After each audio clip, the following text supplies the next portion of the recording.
Ambalo ani yankuma ama fo auzubillahi minash shaitanir rajim bismillahir rahmanir rahim ame obela jalenfo anana anga bi la selitelema na kairola andisuma kashileno kairola ani odegunne no kadaka airala ka fo ko ma keme nyon ko o tanyara anga ni jamana yere kona yero mi douanza bundi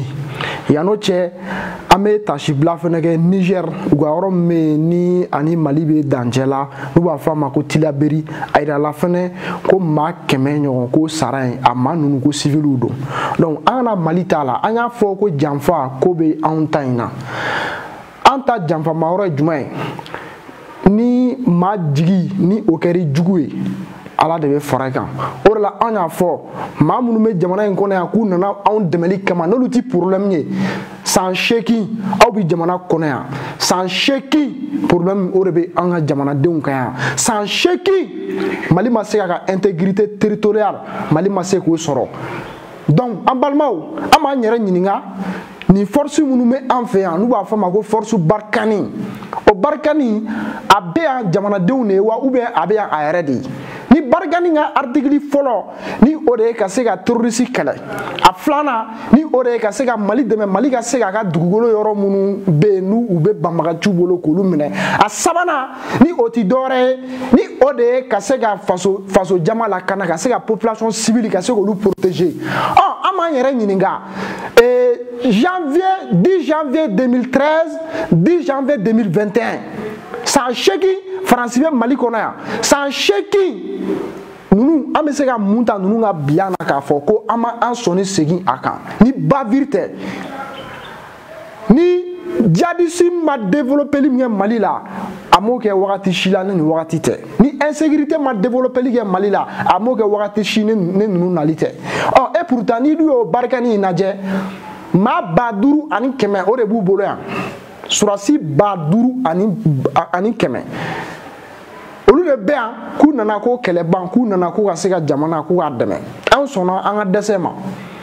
mais iba laje ni nunu naje avion munu me nunu bolo hélicoptère mu bolo mata akia do drone mu bolo ils ont tous les équipements qu'il faut mais o ma se ka foi bali o ma se ka ngo surasi u fogali bali o ma se ka ngo population civile fogali bali aw ko jume wore tuni ana foye ngo Mali kelen ngo bando Mali kelen complot do billahi ay Centrafrique irishuwe nalim gen beyayi wa Mali kele abani ni irishu seraga franga surasu gwa c'est-à-dire anti kletange ni kele ina kwa kletan billahi onyenema otikala mais feno de doron ka ida wala ka fo janfan mo an deme baw de be janfan yere ko fa an deme baw de be kan jugu armée ku blana donc ibn alaje douanza mara la bunti aida la ka fo ko tir o retrake mo ko kan ku tu amaraji la population civile ku amaraji la kata kise cholu la o wati kele barga yere nyemo wala ko lu ga jadi soure faka. Ce n'est pas la première fois parce que il va nous me bop mopma ko le jadisu fera a jadisi nous ou shoutier ou photo tier ou foitier ou kon ma foku yu fera wati do la ko ku fa fera ku fa reclarer ka bo non ko te tien donc amna yere nyininga c'est-à-dire Mali keleb na ba wakati jumé ni jamana du me kelela be ba don c'est-à-dire économiquement avec jamana ka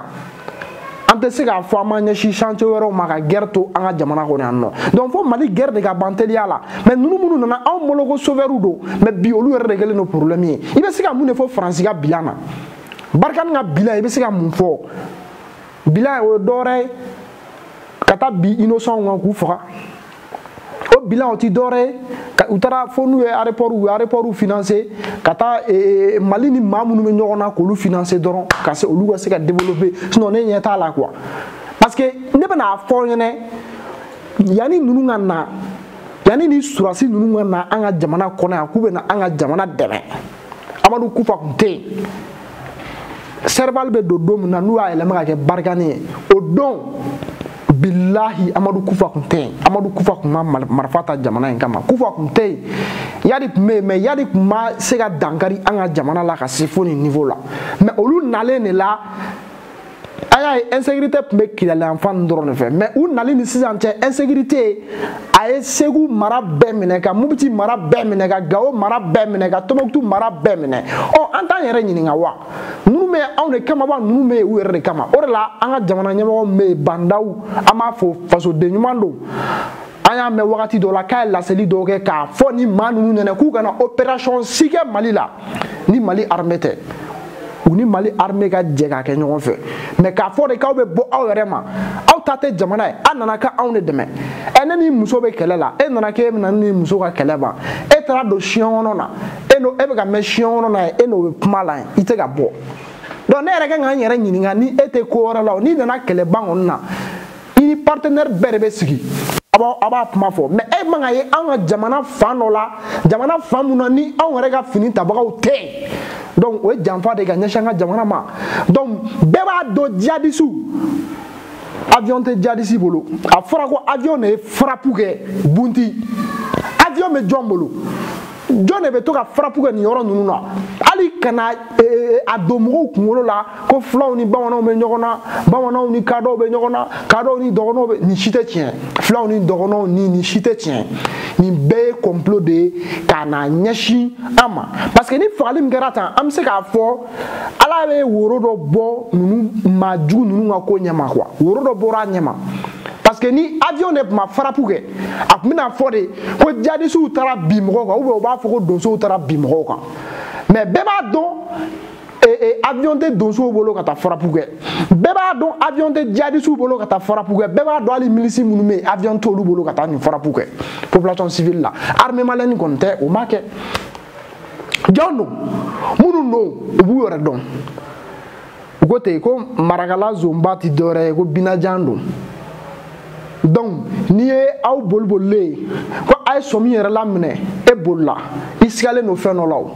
n'i y'u ye bi sisan u bɛ ka bɔ k'u b'u yɛrɛ lajɛya ou bien k'u b'u ka présence justifier a ma ɲa f'u ka ministre muso yɛrɛ bɔra k'a fɔ k'u bɛ na u ka force k'u bɛna dɔɔni éredi a la parce que dɔwɛrɛ tɛ bɛɛ b'a dɔn échec de don échec total bilan catastrophique a banna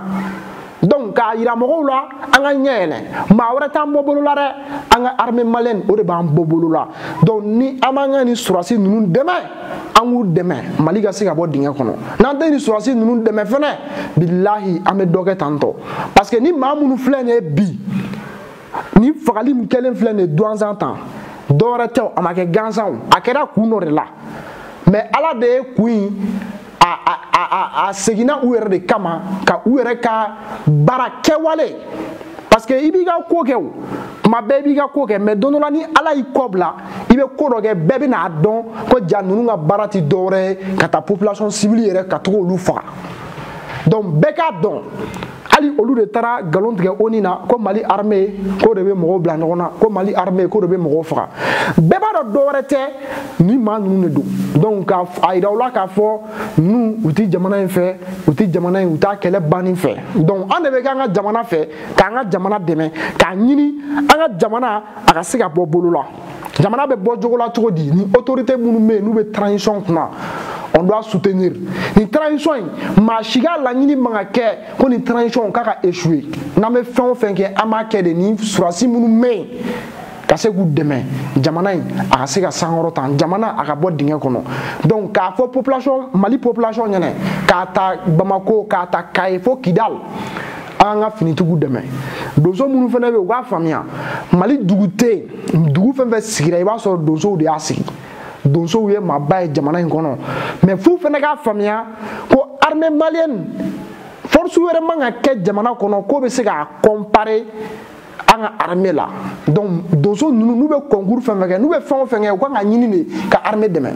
mais u kana sɔn mɔgɔw ka taa hakilina yir'u la hakilina mun ni sɔrɔsiw bila ɲɔgɔn na o tɛ jamana in arranger jamana bɛ yɔrɔ min na bi a mago bɛ bɛn na a mago bɛ keleya la donc an bɛɛ ka dugawu kɛ nin transition in a ka se ka réussir a ka se ka taa ɲɛ a taaɲɛli tɛ dɔwɛrɛ ye k'a fɔ ko n'an ye kojugu fana ye k'an b'an da da o kan ayi o tɛ ni mun kɛra n'a ma ɲɛ hali sini an b'o dénoncer o ye wajibi ye mais k'a fɔ an ɲɛna mɔgɔw k'u kɔlɔsi parce que Faransi tɛ ka donyɔrɔ sɔrɔ transition in kɔnɔna la u tɛ ka se ka donyɔrɔ sɔrɔ mais au kɔfɛ sisan option bɛɛ b'u bolo ka se ka jamana ka déstabiliser, option bɛɛ b'u bolo ka se ka ko dɔw kɛ. An ye Farabugu an y'o affaire fɔ a ye, an y'a yira u la Farabugu affaire o ti dɔwɛrɛ ye, o bara cira bɛɛ ye, maliyɛn den bɛɛ bɔra o réalité kalama. Donc ni mun kelen filɛ nin tan, nin ye fura de bɔlen u ka woro ɲɛma.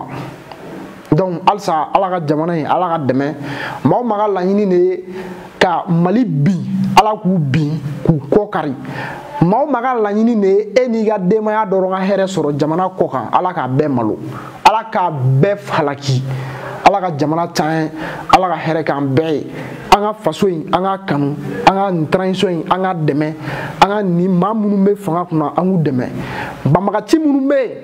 ni olu bɛ ka taa don ni mɔgɔw la ka taa ni su kora pyro, olu de ye pyromaniw ye.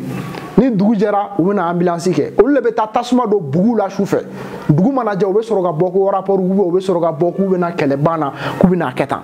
Donc k'a fɔ mɔgɔw ɲɛna bɛɛ k'i hakili to i yɛrɛ la, an ka tugu jamana kɔ,